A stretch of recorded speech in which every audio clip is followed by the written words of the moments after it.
Welcome to another Thursday with Third Path webinar.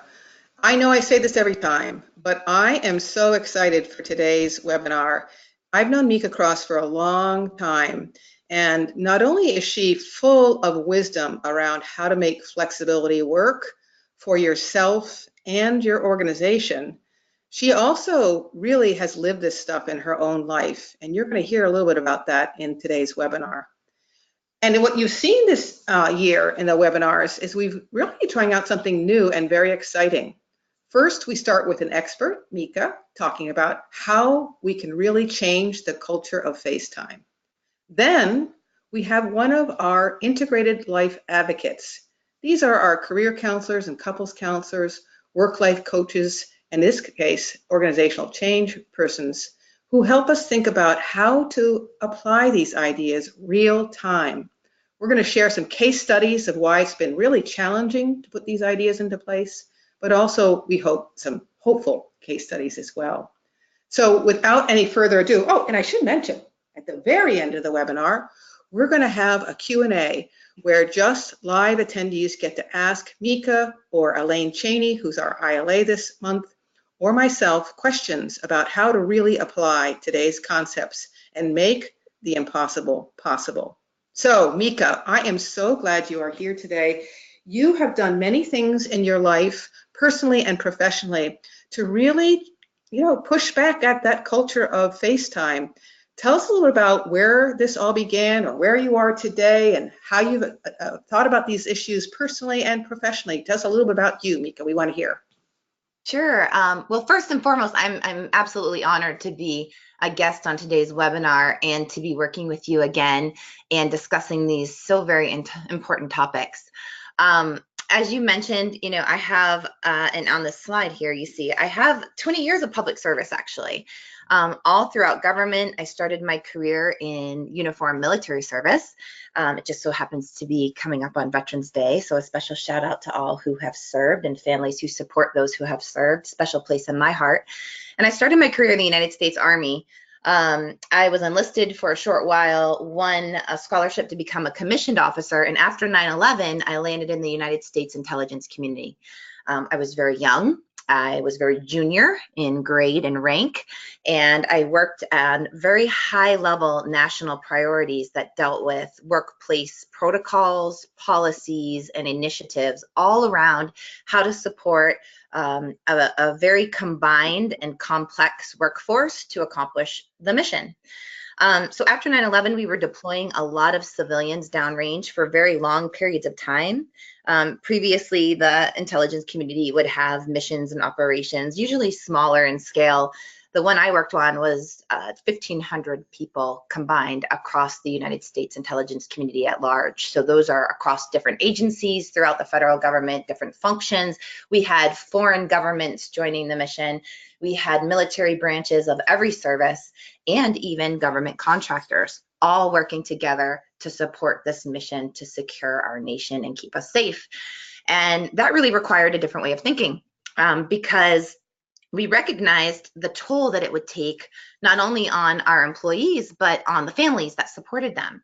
And so carefully thinking about the kinds of policies from leave options when they would come back and reintegrate into the workforce to family support structures when an employee was sent downrange for a long period of time, to different mechanisms for even the workforce to be able to sort of bridge the gap when there were gaps of folks that otherwise would be performing work and that they had to cover down. It was a really interesting time, and it taught me a lot about people and culture and what organizations really needed to be thinking about to get their best work from people, and so that folks could have options to bring their best performance to the mission in an incredibly high, fast-paced work environment.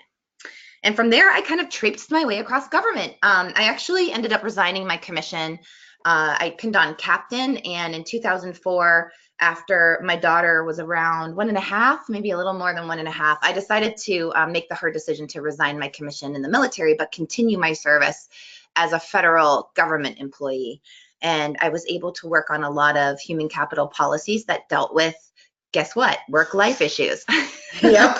Yep. So, kind of having the pen around what federal agencies could be doing to expand flexible options to support their workers, to recruit and retain the right kind of talent, to support a multi-generational workforce, and to make sure we were engaging our employees and getting their best performance while also holding them accountable. So I had a lot of fun over these last 20 years, and most recently have joined Flex Jobs as the Vice President of Employer Engagement and Strategic Initiatives. That's a mouthful, I know. I also serve as the Director of 1 Million for Work Flexibility. And I couldn't think of a better place to bring my expertise and passion. The set of values that this group of leaders all across the board, both at Flex Jobs and 1 Million, bring to the table is just phenomenal. And at the end of the day, you know, we are a coalition on a national scale to bring people together to create really a collective voice in supporting work flexibility. And on the Flex Job side of the house, I'm able to work with employers from all industries, all occupations, all sizes, who are really looking at doing things differently with leveraging the flexible work policies they have in place to position themselves to attract the right candidates, bring them in the door, quickly hire great people who are looking for flexible jobs, and keeping them engaged while doing so. Wow, wow. So, as the listeners here right now can tell, we've got quite the expert to help us think about a really important concept, which is, hey, folks, it's 2018, and we're still having trouble with the culture of FaceTime. How the heck are we going to make some changes around this? So, let me give you a background around what we're looking at this year really quickly. If you're tuning in for your first webinar, we're looking at 5 mandates that Anne-Marie Slaughter talked about a while ago, actually, that were so powerful and so true to Third Path's mission. We decided to pull them out and take a look at them again today. Then all year long, we're going to be looking at these 5 mandates for change. And if you listened to our first webinar in October, we also mentioned that we added this one, set win-win boundaries, and I'll explain that today. Because what we're really doing with Mika today is talking about how do we change the culture of FaceTime. And obviously, that's a lot about helping people think about how to change when and where they work, and to be able to take advantage of how technology allows us to do work differently. But what we've learned over the last 19 years since Third Path was founded, that it turns out we need to think about how to change when and where we work, but we also need to change, let me try to see if I can change that slide, this concept of setting win-win boundaries, because I'm sure Mika will agree, if you're not careful, just letting us change when and where we work can turn into us working nights, weekends, and even on vacations. And so Mika is going to give us some advice about how we can change the culture of FaceTime within the context of having it not be something that just means work spills into our life even more than it does before. So quickly, we're looking at this all year long, and today we're looking at flexing when and where you can work. And as you can hear, Mika's got a lot of expertise. But Mika, before we jump into the how, I want to explain the why and the what. Because you've hit on a couple of points.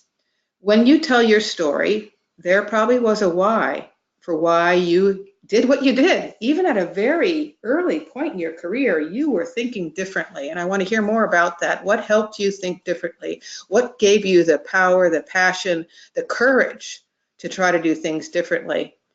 There's something else I heard when you were talking that you really are pointing out. This is about making the place better for everybody, multi-generational, working more effectively, being more engaged. So, I know those who are listening today know we believe this, but it turns out changing when and where we work and doing it in a thoughtful way actually helps us become a better organization and a better country. So where would you like to begin, Mika? What was the why, or tell us more about how this is so helpful for organizations and for people to work this way. Certainly. Well, I'm happy to tell you a little bit about my why, and then we can go into sort of, big picture. Great. Yeah, strategy-wise, why it makes good business sense. both for employers, but also for workers. It's funny because when I usually start the story about the why for me personally, I often start with simply becoming a mother. But recently, I started journaling and realizing that, you know what? I've always had an inclination for working differently. So here's a little bit of a preview to how it started. I joined the Army, as I mentioned. I enlisted when I was still a teenager. I was 19, and I didn't ship off to basic training until about a year and a half after that. I don't know what the delay was. I can't recall, but it really suited me, the lifestyle of the military, and I kind of needed something to set me on the right course and sort of put me back into the trajectory that I think I always wanted to move towards, which was a successful career, finishing my advanced degrees, and being able to serve the country and build some job experience and see the world a little bit. Although, to be honest, everywhere the Army sent me was not overseas. It was usually typically with the boys. I served with the cavalry unit and the tankers, and then the infantry units in the 3rd Infantry Division out of Fort Stewart, Georgia. But what's interesting about my job experience is that when I look back, I can tell that I always had an affinity for working differently. Sitting in an office from 8 a.m. to 6 p.m. or longer just didn't suit my lifestyle.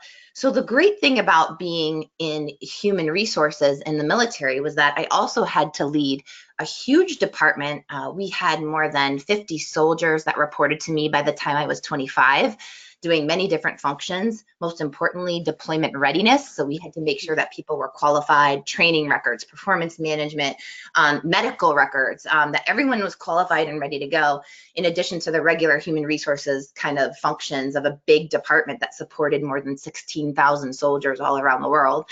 But the other thing we had was inspections. And so our battalion was responsible for making sure that we kept up to par with the codes and regulations that the Army dictated. And I remember when I was very early on in my officer career being told that, the colonel, which is the battalion commander, you can't leave before the commander leaves. And so even if the colonel stays till 7 or 8 p.m. at night, you got to stay. It's an unwritten rule. It's face time, and it's important when you're a company grade officer like I was. So I started thinking, because, my team was winning 82 commendable ratings out of 100, which was the highest rated office function in the entire group that I belonged to. We were winning awards. We had a very robust family support group. Things were going really well. Didn't matter though. Didn't matter if our work was getting done and the performance was great. You still had to sit there and you had to be there. So I discovered that if I did something legitimate, like enroll in graduate school and work on my master's degree, that it was permissible for me to leave earlier than the colonel. So I did just that. Kind of how I landed up with my master's degree in public administration, because I had to find a way to get out of that office. The walls were driving me crazy, and we were done with our work. We really didn't have anything else to do. Yeah. So, Yeah. and I'm telling this dirty little secret, but I'm sure that many of you can relate with it. So, Yeah. I would find ways to legitimately have to be out and mobile. Even in the mornings, I remember I managed what's called the Cup and Flower Fund for the unit, and that requires a bank account and making sure that awards are being picked up, and that plaques when people go away and we have a hail and farewell are being delivered. And so I would have to do what's called distro. You get in a van, you run around the base, you pick up the different things. I would do that every day just to get out of the office for a little bit. Yep. Yep. So when I really think about my inclination and the best way that I worked, and the best way that I could bring my best self to work, it was never in a structured office environment. I did well, don't get me wrong. I always delivered results.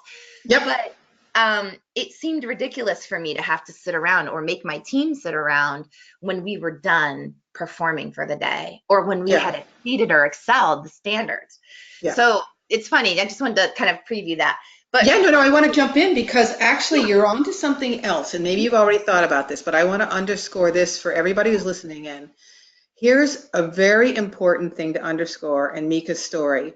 So even before she had her daughter and son, she learned that you could do work differently, and she was happier doing it differently. And so she already got some experience under her belt way before family came along, I'm actually a better employee when I work in a more flexible way and I can really deliver results and I can, guess what, find a way to change some of those norms that exist. You can't leave before the colonel leaves. I can find an experiment and I can try it out and see what happens. And I want to underscore that because that's something I hope young people are thinking about as they listen to this webinar right now. Don't wait till you have kids. Maybe you won't ever have kids. Go ahead and do an experiment now and see if it works and see if you can then show, hey, I can work differently and work really well. And I bet that discovering pursuing that happiness made you a better employee, period. Just being happier made you a happier employee. But I bet there's other things you learned that helped you see you were becoming more focused at work, you were more creative at work, taking some time away for these other pursuits helped you become a better employee in so many ways, which is where we're going to go next. How did your workplace gain? How do workplaces gain from supporting some flexibility? Well, those are all great points. And, organizationally, we're dealing in an environment now that's really embracing 5 generations of workers. And so workers are staying much later into their lives than they had before, either for financial reasons, or they're more healthier, or there's a need for them to, or there's a desire for them to. I think Bureau of Labor and Statistics estimates that 1 in 4 employees will be over the age of 55 by the year 2020. And so embracing a workforce that is comprised of teenagers all the way through ages 70 and beyond is a reality that we're all dealing with. And so when you offer a flexible suite of options to employees that have different levels of skill, different levels of comfort level and competency with technology and collaboration, different preferences with how, when, and where they get their best work done, you really build a culture that embraces this idea of engagement, which leads to much greater productivity, performance, and accountability in the end. Yes. And we're seeing that more and more with the future of work trends.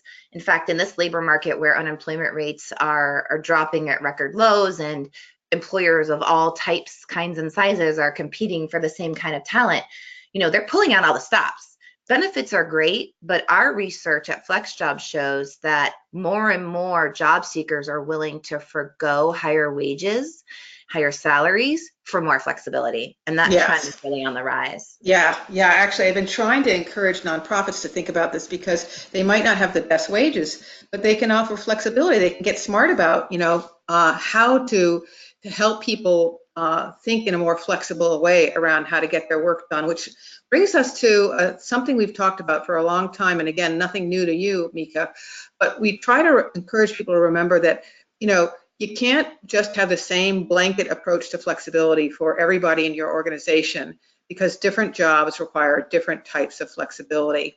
And so, for 19 years, we've been beating this drum that, you need to think about each job from the point of view of, does it have flexibility around schedule, physical presence, substitution, and workflow, how much work or the pace of work. So like, for example, substitution.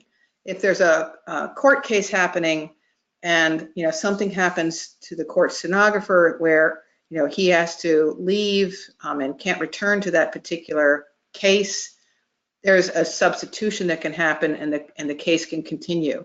However, if the judge has something happen and she's not able to continue, then you might need to start the case all over again. So it's trying to get people to remember that different jobs require different flexibility. We have an amazing law leader who runs a 30-person law firm in Colorado, and he's put this to the test.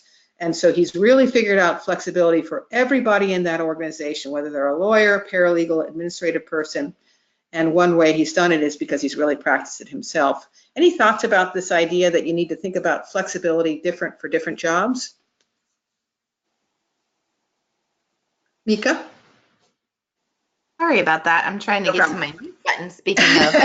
You know, it's interesting. A few years ago, I worked with the state of Virginia Parks and Recreation that they were looking to benchmark some of our telework programs. And we had a talk about the different kinds of workers, and obviously many of them are customer facing and need to be on site. And so we had this really great conversation because they had a desire to offer more flexibility to their workers, but they couldn't see past like what policies would make the best sense. And so I asked them first and foremost, did they invite the employees to have a discussion with them about their thoughts on how to make it work? And they looked at me as if I like introduced this new concept. They just hadn't considered, they forgot because they were trying to solve this big problem at their level, but they forgot to invite the employees to the conversation. And here's why it's important. The majority of employees come to work and they know what needs to be done and they know how to get their job done and they want to do a good job. Yeah. At the same time, you have all of these stressors or potential stressors, in your everyday personal life that can get in the way of that. But so, for instance, the park rangers that need to be on the ground in the Parks and Recreation Division in the state of Virginia, they might not be suitable for telework in a regular routine basis, meaning 1 day a week or 2 days a week, but they certainly could on an ad hoc basis from time to time on a project based. And they certainly could also consider potentially compressing their work schedules. So if the need was for more time, maybe they could compress their work weeks into 4 10-hour days or 5 4-9s where they have 1 day off every other pay period and extend the days and have flexible schedules. But that can't really work unless you invite them to contribute to how best to structure their job based on their preference, but also on what they know they need to accomplish during the day. And I often see this in like the administrative fields where people feel like if, they're executive assistants or they're very visible kinds of front office workers just can't participate in this flexibility or another. But when you really get creative around it, you're able to come up with solutions that make sense both for the employee and the organization. And I think that's where you find the best outcomes. Yeah. So we were talking, so with physical presence, we talk about like, I always joke, as a receptionist, it doesn't matter whether it's Sam or Cindy saying hello to you. So there's a lot of substitution flexibility. And when you start getting those receptionists to think with you about how to make it work, they might start thinking about how they can divide up the day, divide up the week, maybe expand the hours to cover better hours. Like there's just, once you get employees involved with this, they actually can come up with some pretty great answers. However, one of the big problems we've seen around flexibility, and I know you've got some smarts around this as well, is that it's different for professional jobs and for hourly wage jobs. So what we're trying to say in this slide is that, for professional careers, flexibility is absolutely critical. You're going to hear a little bit more about my story recently and how I've been flexing to manage elder care issues. So flex just keeps on being something you need all over the life course. And absolutely, flexibility has helped me balance work and creating this, growing organization. However, for hourly wage workers, unfortunately, there's been some precedent set where we're even thinking of employees as kind of just in time. So, we want you available 7 days a week, and we'll tell you at, 2 hours notice when we need you to come into the store and work and do a shift. And so what we've seen is that, flexibility is critical, but it can be used really effectively in a smart way for professionals, or it can be misused for hourly wage workers. Have you been thinking a little bit about that? Any ideas around what organizations could do or people can do around these two different experiences? Yeah, absolutely. What I'm happy to report is that, many employers are really thinking differently around this issue because the problem for them is also the issue of retention. And so it's great if you can get them in the door, but if there's high rates of turnover, even if you have high volume employees who can substitute for one another, in these lower paying hourly wage kinds of professions, it's still problematic for continuity with regards to organizational and tacit knowledge transfer and sharing, and really being able to sustain the business model moving forward. I think you see this a lot in the healthcare industries and first responders. You had the slide up with firefighters and disaster response, but job seekers have more and more choices now, so they're choosing to augment their income in different ways. Many entrepreneurs are looking to start smaller businesses on a part-time scale in order to supplement the income, and it's really affecting the ability for employers to keep good employees on the rolls in these kinds of scenarios without the level of predictability and a little choice in the matter. So I think it's a very important national dialogue to bring up, because there is a disparity between the high end and the low end of flexibility for different ways of working, salaried versus hourly, and different occupations, of course.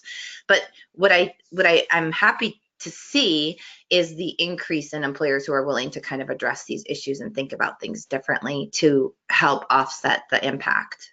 Yeah, well, you're so right to point out that that's actually retention is really going to be something that helps, you know, everybody have a better functioning organization. So I love that you hit that example right away. And I can't believe it, but the time is marching by super quickly. So believe it or not, we're supposed to wrap up.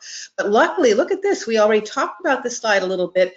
What I learned was that you were thinking flexibly way before you even had family. However, if you want to share the 2-minute story, ha ha ha, because you're a single mom, and maybe if we just narrowed it down to one thing. I met you. One of my favorite stories you told me about was, here you have school-age kids. People get very nervous about summer times and school-age kids. You're a single mom trying to make it all work. You did something pretty creative for a number of summers to make balancing work and family work better in the summers. What did you do? You might be muted. Sorry, I'm muting it again.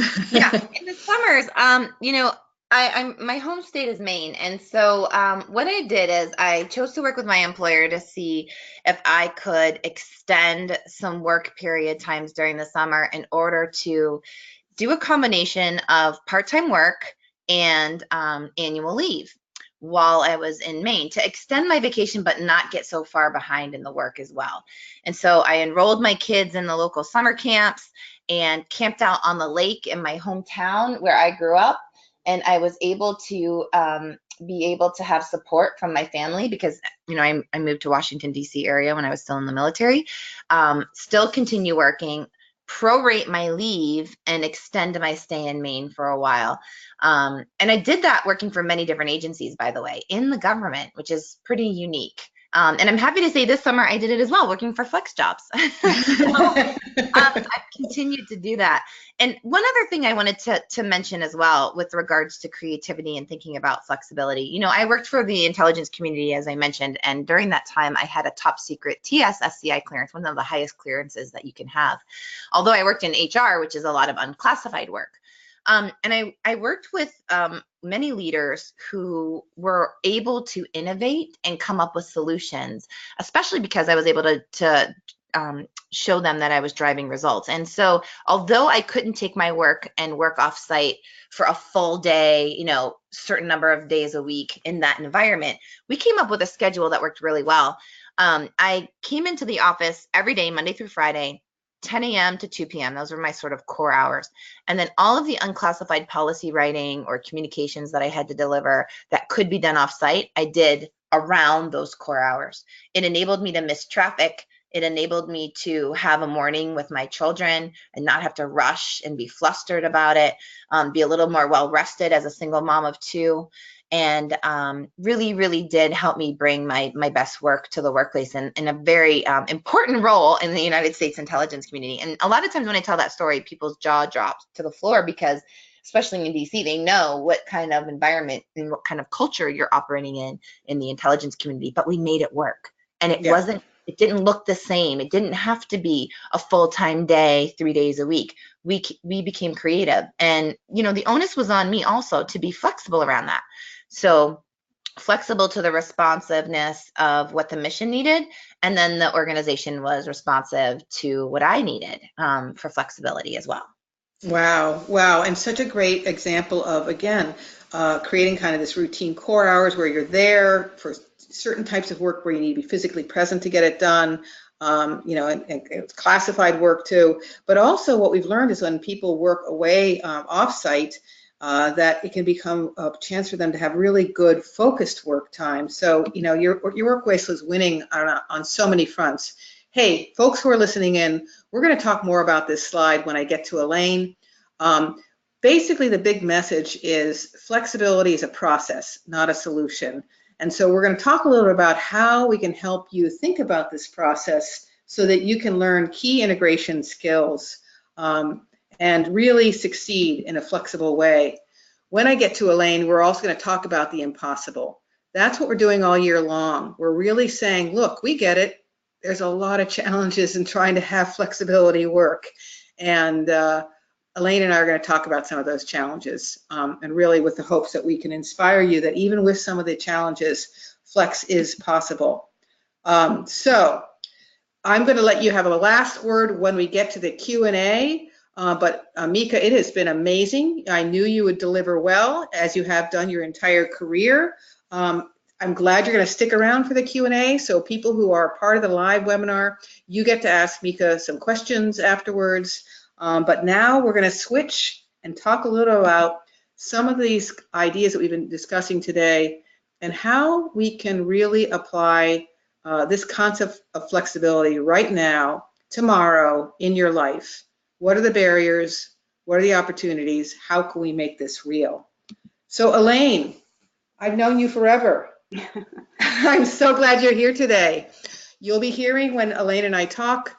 She's played a very, very important role with me. I'll be talking about in a little bit over the last 6 months.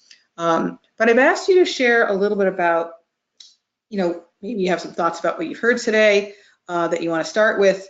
And then I'm going to ask you to share a couple stories about why are we still struggling around flexibility? So Elaine, any thoughts that you've heard today that you want to share first? And then, let's hear your stories. We want to get into the how. How do we make this more possible? Yeah, well, thanks for inviting me. And Mika, it's been really fun to listen to your stories and a couple inspirations, just hearing some of the examples that you gave.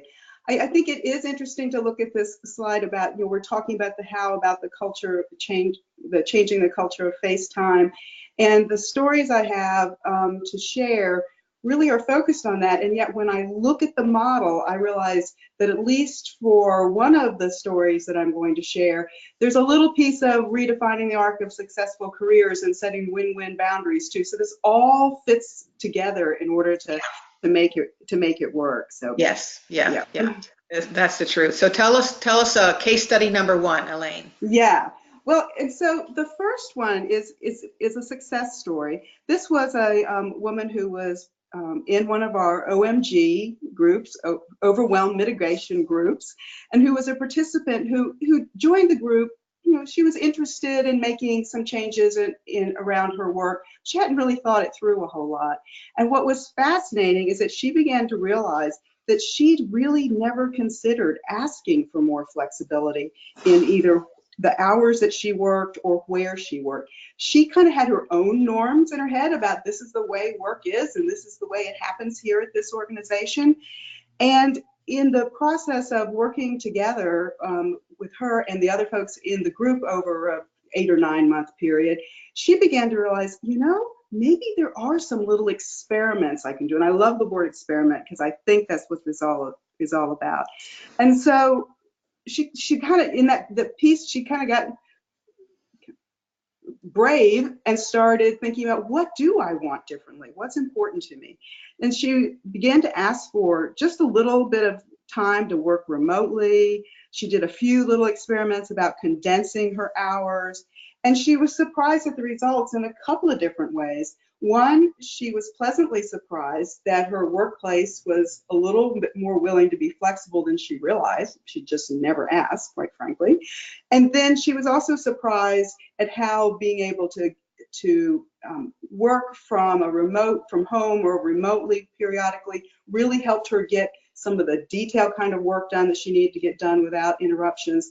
And so it was one of those things where sometimes we have our own norms and assumptions about the way we believe work is and the way we think our organization is, and we've never really tried to play around. So she didn't do one major shift or change. She didn't make a major shift in the hours that she worked or the way that she worked, but she was really able to learn to be more flexible around FaceTime and gain from it, and actually help her organization too. So the slide that you just popped up there, Jessica, when I look at this, it was this right in this kind of the first half of the process, the first couple steps in the process. She really hadn't ever taken the time to pause and reflect and figure it out.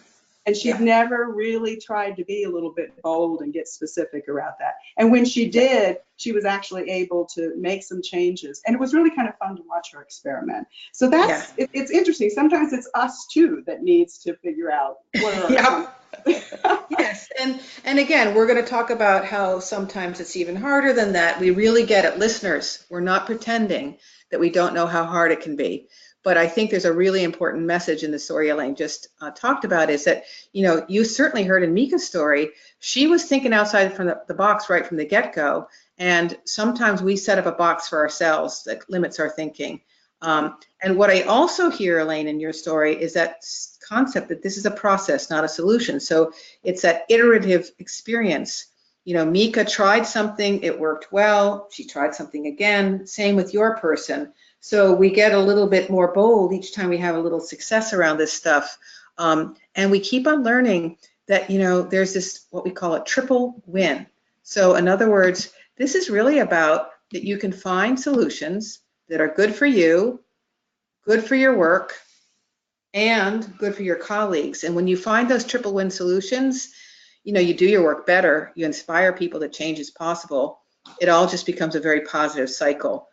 So I'm so glad we have this hopeful story of someone who really could learn from, we have these OMG calls, overwhelm mitigation groups, where people are just learning how to think about life in an integrated way, can learn together how to apply these ideas in their lives. And it's great to hear a success story from that. All right, you might have another story you want to share, Elaine. Yeah, I have a story that's a little bit tougher. And Mika brought up the example of healthcare, and this is a healthcare example. This is a surgical technologist who's kind of early in her career, and a surgical technologist, their job is to work side by side with the surgeon during surgery, handing over equipment, retracting the incision so that he or she can see better. And so that in order for this person to do her job, she has to be there. It's truly that kind of work. And she's early enough in her career where she doesn't have as much flexibility. She isn't a manager yet. She doesn't have other kind of duties. And so it's been kind of interesting to watch her play around with what she might do differently.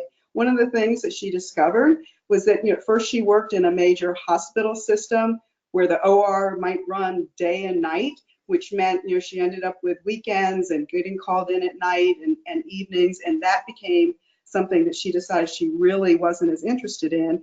And so she's played around with working in an outpatient surgery center, that has set schedule Monday through Friday, really able to reduce those kind of off times. But you know what?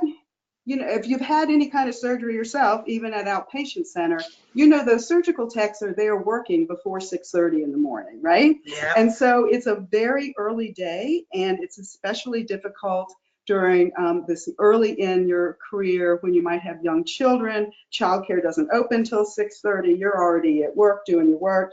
And so it's been interesting to think through how to make changes creatively. I will say that this particular person is creative and is always thinking about, can I work? Would it be helpful? Can I ask for a 10-hour shift and only work 4 days a week? Could I use my skills differently? Do I want to go back to school and do something and kind of take what I've done and take it to the next level and have more flexibility? So I think over time, she will really be able to discover ways to be more flexible. I got to tell you, Mika, I love that idea of being able to say, I have class, so here I go, right? And so, so that I can see that happening, and yet it is kind of difficult, because so far the ways in which she's able to be more flexible require reducing her hours, and she's an hourly employee, right? So that means Right. less pay, and maybe that's okay, and maybe that gets kind of tricky. So Yes. it's not it's not impossible, but it certainly is one in which, I think over time, as she goes through her career, more possibilities will come up. And I think we have to acknowledge the fact that, as Mika was describing, it's kind of tough to figure out what would be some creative ways to help people be more flexible when they work in a job where if you're doing the work, you have to be in the room with the surgeon. So. Yeah. No, it's interesting. I'm going to be doing a workshop this weekend with the theater industry, and talk about jobs that have some interesting challenges around flexibility, because when the production's on, when you're gearing up for opening night, one can imagine the hours are a little crazy, and then the production's over and you suddenly have a lot of time on your hands. So when I'm listening to you, and again, this is not to say this is the answer for this person, but I'm thinking about this one story I'll be telling over the weekend, where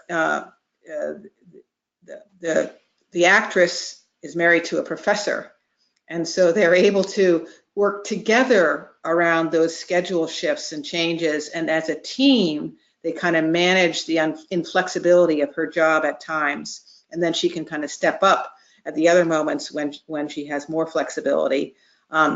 So I'm listening to that story and thinking to myself, boy, don't know her story in entirety, but one way we've seen people solve this, and again, like Elaine said, we need to look at it as a whole piece all together. Sometimes it's bringing in somebody else who allows you to have that flexibility, like Mika has her mom who's helped out in the summer. So there's ways to kind of experiment early in your career, try to get some courage, see some success, and maybe expand the circle of people who are helping you find that flexibility in a way that makes it affordable for you to do your work and have time for your life. I'm going to put up a slide that kind of summarizes some of these challenges. And then I want to see if there's something else you want to add before I share a thought myself. All right, so I'm going to get to that slide right here. Okay. Oops.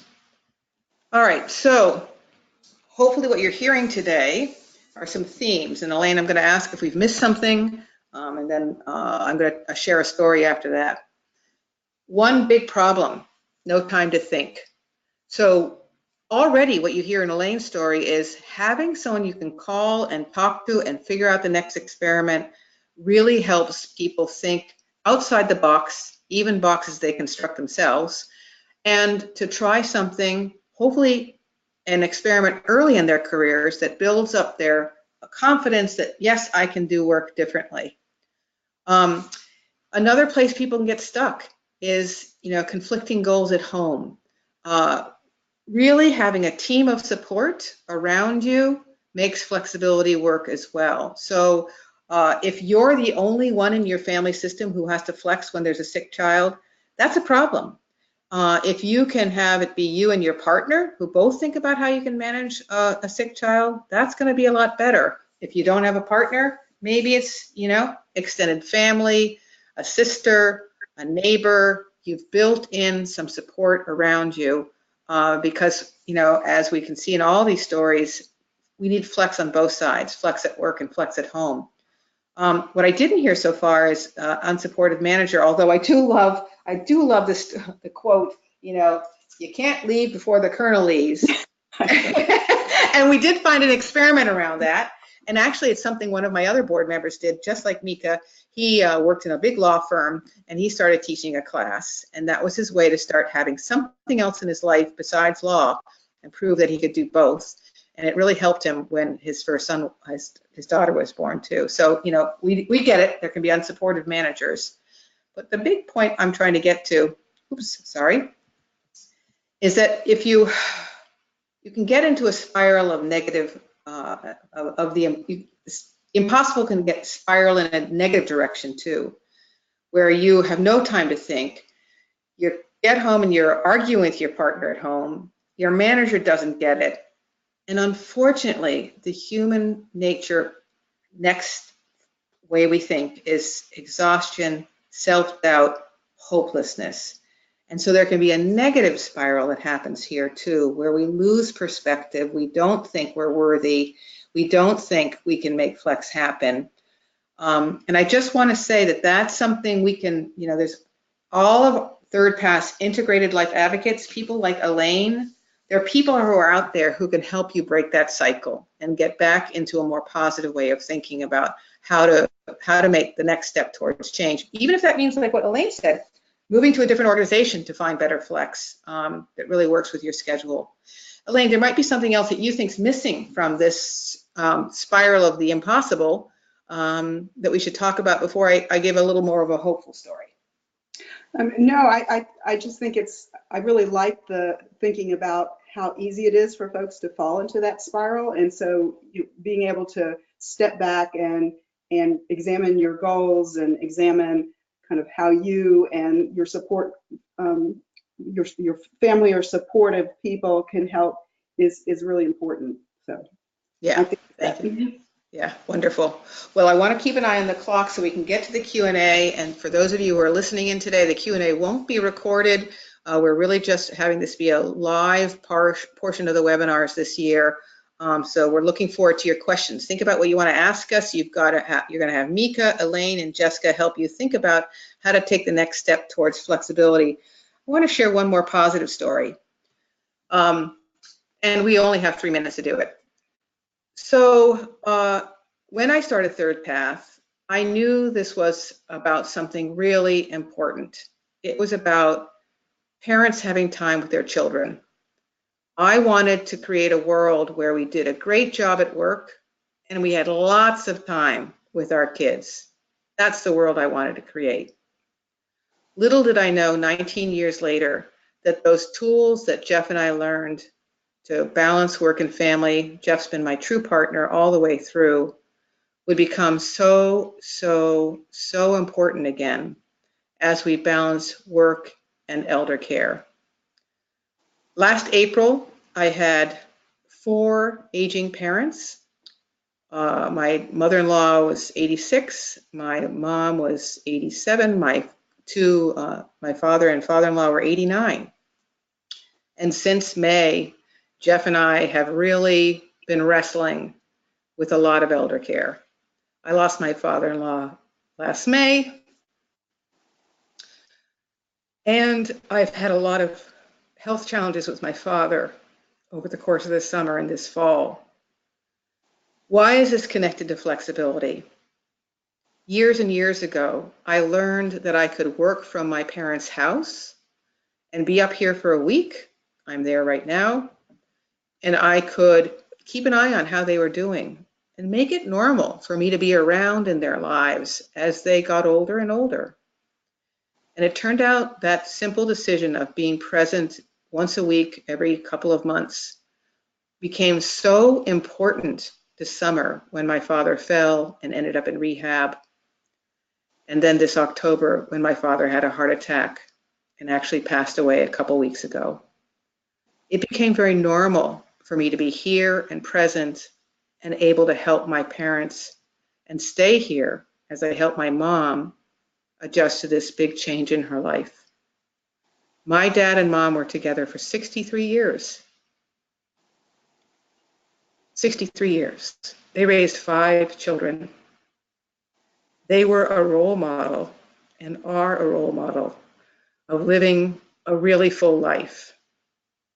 And I'm not exaggerating when I say flexibility made this possible. We need organizations that support employees to have time to live good lives and do great work. And I'm so glad we've got Mika and 1 Million for Work Flexibility working on that. And we've got people like Elaine Cheney to help you figure out the next step towards change. So this is very real, ladies and gentlemen. This is a very, very, very important issue. We got to make change happen. So stay tuned. We're going to answer your questions and hopefully in a very creative way. We've got some other exciting webinars coming up the rest of this year. I think change is in the wind. We're making progress, and you'll see all year long we have some really amazing organizations that are helping make that change happen. So I'm very excited about what's coming up. So stay tuned for our Q&A. You'll be hearing from Elaine and Mika as we answer your questions. And thanks for joining today for today's webinar. What a great discussion we've had. I'm going to hit the stop record button now, and we will continue with our Q&A. Actually, Andy, I'm going to get you to press the stop record button now. I can't remember where it is.